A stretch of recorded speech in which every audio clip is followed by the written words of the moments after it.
Yes, my Jaffer.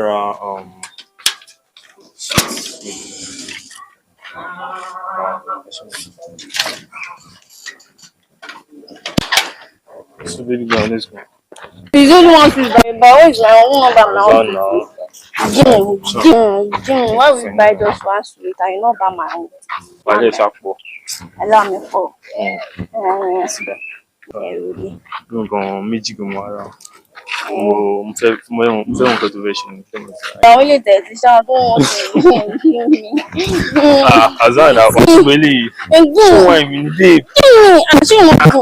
Don't stress me. The Clinton Shiva. Beg me. Saturday. Imagine wá fún mi ní ètò ti já. I don't want. Fún mi ní ètò ti já, imagine. I don't want. Obìnrin. Obìnrin. O ti fún mi ní ètò ti já. Ti dá. So babe. What? Oh, fine, darling. Yeah, I love you too, my baby. So babe, what's any good way best? What's that? Give us support. I will go. I will go. Oh, what's that? Show. Okay, show why me. Thank you, first so. You know what? Today is March 11. Maybe the day you stop asking me foolish questions. Baba alone ask foolish questions. Show okay.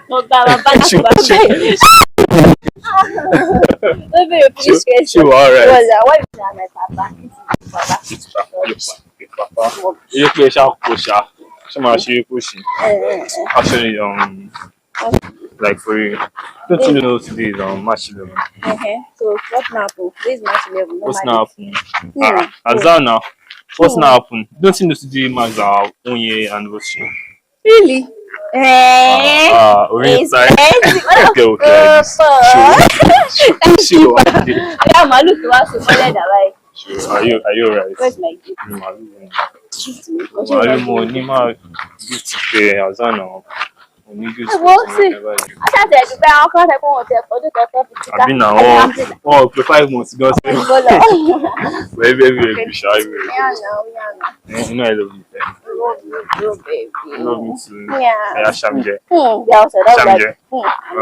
I'm not I want everybody to see. And babe, what's looking you'll see like what was resume maybe this week or so. Watch my phone on the bad. No, now why you doing this, babe? What will be going to do? Hey now, more or less going to making it in Europe, so I have to be in school by Monday. You see, I bet you shall jog one when let's show to my phone. It's why this school is so much. Let's say you reach you. Oh, you come up one on the young. Okay, that's how this one young baby. Picky. Open me. Blame me. I've been now. I love you, baby. Oh.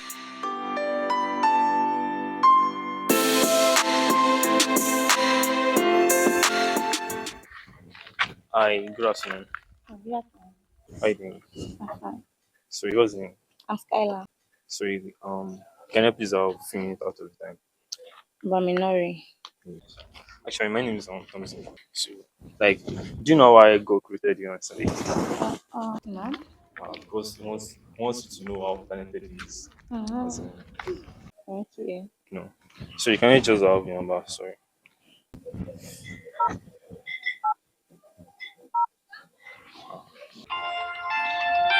My woman. So sorry. That's my mom. So sorry. Just put your number. Okay.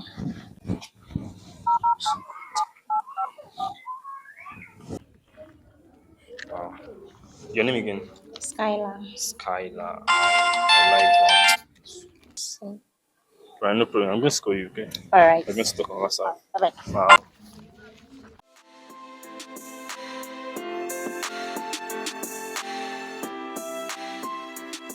Wow. So how are you doing? I'm cool. You're good. Yeah, I'm good. You're fine. Yeah. And how is studies over? Like how is studies over? Thank God. What department are you? Mascom. Mascom? Yeah. Wow. I'm also a Mascom student actually. Wow. I'm also a Mascom student. What level are you doing? 100. Yeah, you're fresh as you, Sha. I'm doing Sunday love do. You're my senior. Yeah. And you know, as in fresh as in someone fresh. As you know. So you can please help me with my code value. What about no, the other one. The other This one. one. Yeah. I got me. Babe, babe, This babe, is what you believe, right? babe, let me I babe, called you, you not pick my call. babe, So this is the photo sense me that. please let me babe, let me babe.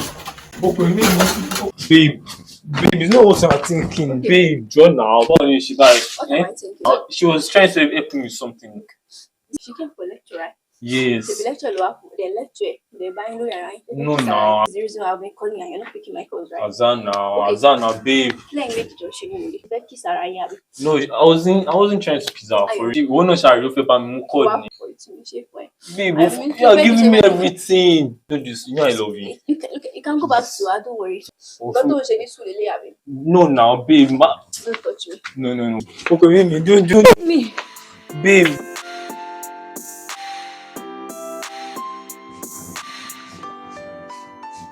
Adebimpe, Adebimpe, Adebimpe, ò gbọ́ pé òun pè ní babe now, Kí ló ṣẹlẹ̀? Kí ló fẹ́? babe now. Kí ló wá ṣe ń bí? Kí ni wàá ṣe ń bẹ̀rẹ̀ Azan now? Babe, I'm talking to you. Mo sọ pé mo ò mọ̀ now. It wasn't intentional for me. Okay, now you are sorry. Àbí tí mo ká yín lórí ara yín, ẹ̀ tó tẹ̀ láti fi. Oh, now. She was trying to tell me something. And I saw you guys kissing. Abi, is that not We're it? not kissing, Be going. babe. See, you see, I'm Babe, we're busy. not even kissing, babe. We are not doing that. Now you are sorry. Àbí tí mo ká yín lórí ara yín, Please, you're not doing And you are still giving me excuse that day. Lẹ́yìn nǹkan tí mo fojú ara mi rí, like the people that. were kissing. Babe, like she was trying to help me with something. Help you with Please, what? just try and understand me, babe. Well, like, Okay, it's because you think we have George. But I say what you did for me is very old do my swear to God. I know, I was heartbroken. I don't like can do this thing. I'm sorry. Not because I love you. I say I'm not. I know you love me. No, wala. I know you love me. No, I also love you, babe. You know that. You know I love you. Yeah, I love you. Oh, love you too, baby. I love you too. I want that.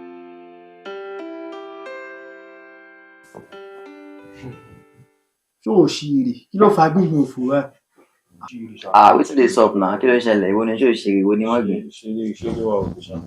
Mo kàn ń wẹ̀ látàárọ̀ kan kájọ ẹ̀fọ́. ọfà ló bá wèrè lòṣì.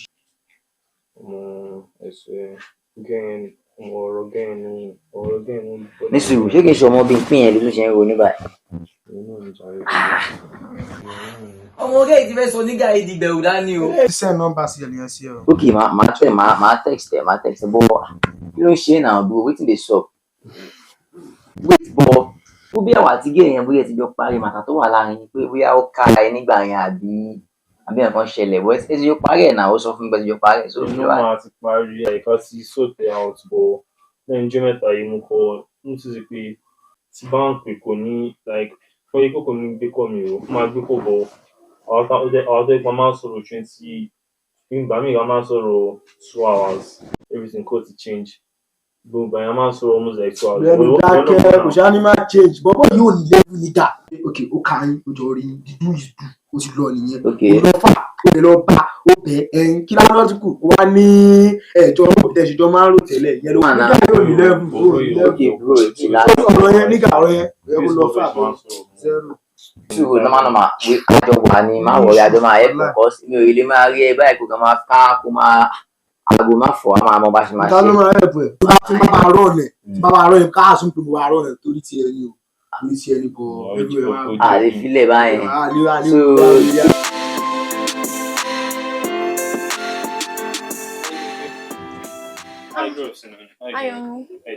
I'm fine, Derek.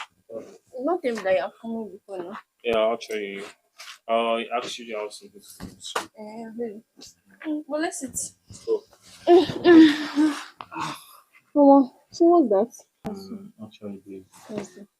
most like I don't even know what is going on between us. Like, I don't understand. I don't understand us. Don't you see the way you are doing, like as if we are strangers? No, you're not. But the way you're acting like towards me is kind of weird. Why? Babe, see, let me not lie to be serious, to be candid. I'm broke. Like my love for you is fading. I don't understand. Fading as how? See, I don't understand. I know you are sorry, but sorry can never fix a broken cup.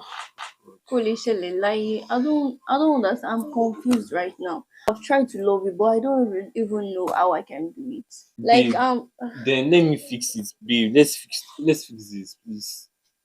Joe, you feel me? okay, I'll try. You try. Um, Me, I love you.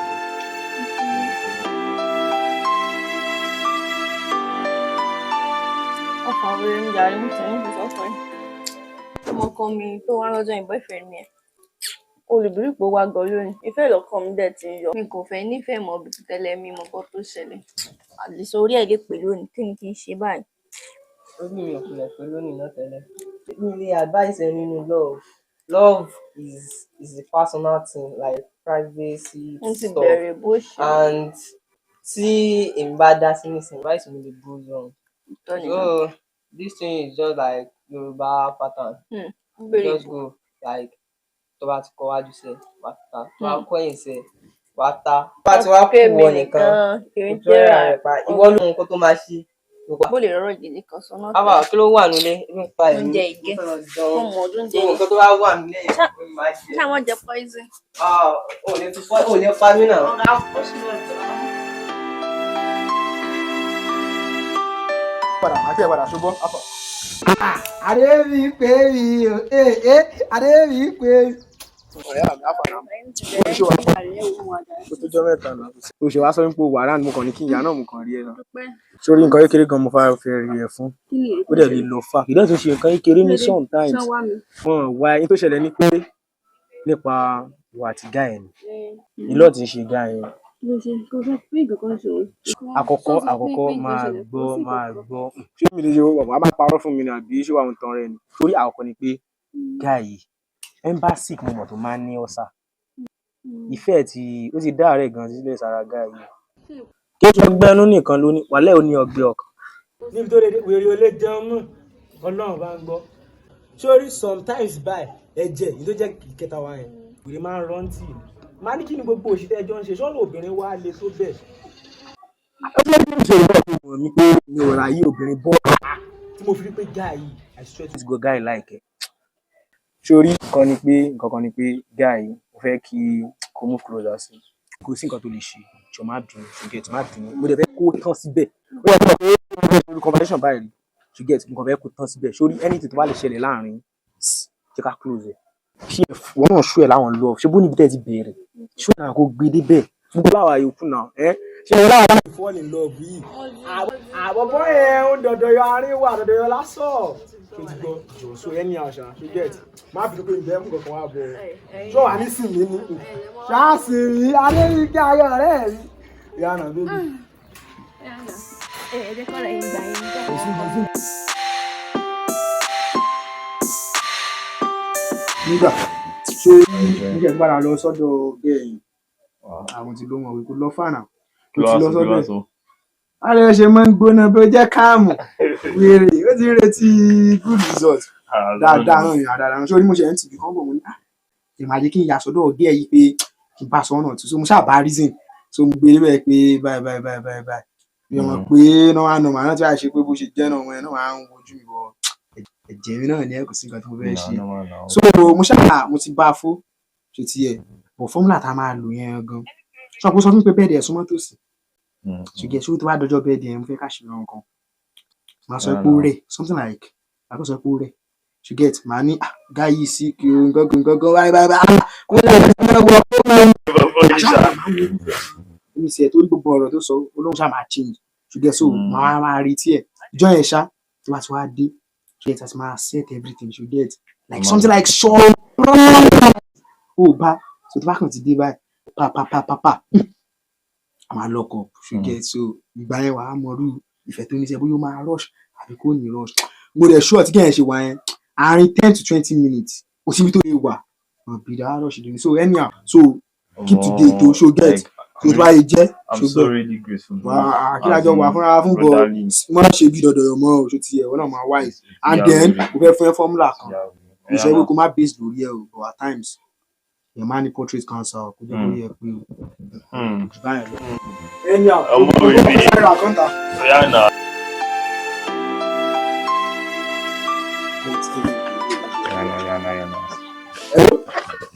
Afara ìdè nínú gbé kò lọ fà iṣu kékeré kankan ló ṣẹlẹ̀ ní ìsìn báyìí ó máa rẹ nígbà yẹn díẹ̀ màá ní àdíwá yẹn boyfriend ṣó wọn boyfriend ẹ ó rẹ gan o kódà pé kò lè dátọ̀ jọ ṣáà bọ̀dá ìjọ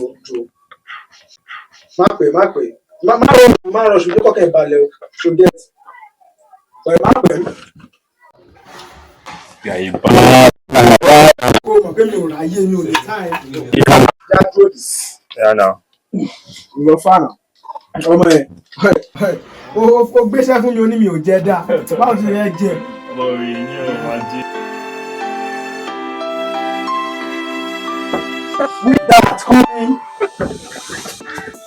Ayọ̀mí kí ló ṣe? Happy birthday to you. Happy birthday to you. Happy birthday. Happy birthday to you. One God has died together. There no man put us under. Pamulege guy. It's rolling dollar. So Patai. Molo Moju Ala Dubai. Energy for the matter. Guy. Baba Dan is you coming. Say ya wèrè sọ. Láti báyìí pa. Pàrí ẹ náà kò sí dà. Ní kàríta náà. Rihanna, wọ́n gbé láti fẹ́. Love you now. Rihanna, Ogo. Oh my God, you were saying. Oh my God, the place that they also called me. And I realized I could not live without you. Really? Yeah. Wow, I love you, baby. Oh, yeah. I love you, baby. I'm I'll sorry. never leave you. Oh, I love you.